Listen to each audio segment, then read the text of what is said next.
They're becoming more frequent, apparent Israeli strikes on Iranian and Iranian-linked targets in Syria. The latest, what are believed to be weapons depots in the northern province of Aleppo.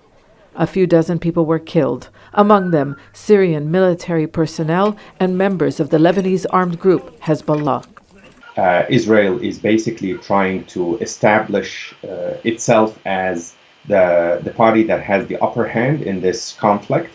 And I think Israeli politicians do understand that Iran, Hezbollah, and the Assad regime are not interested in a military fight. Israel has for years said it won't allow Iran and its allies, whose influence in Syria has grown, to entrench themselves in the country militarily.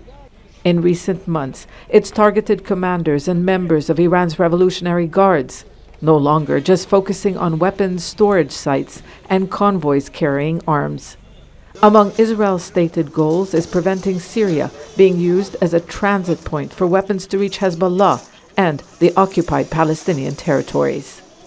There is what has been described as a shadow war between Israel and Iran in Syria for years now. And in recent months, since Hezbollah opened a front line against Israeli forces to help Palestinians in Gaza, Israel appears to be employing the same strategy against Hezbollah, Iran's ally in Lebanon.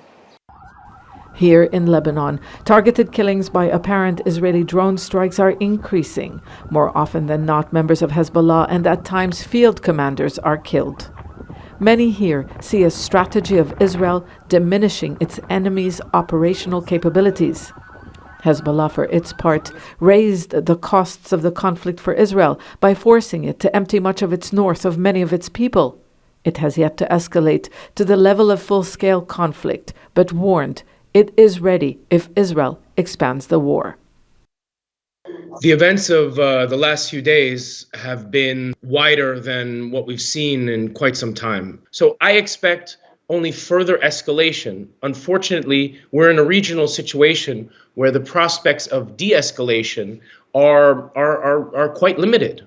And while much of the world's focus is on the war on Gaza, the violence between Israel and Hezbollah is beginning to intensify.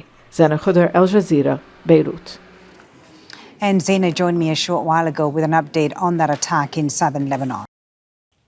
Make sure to subscribe to our channel to get the latest news from Al Jazeera.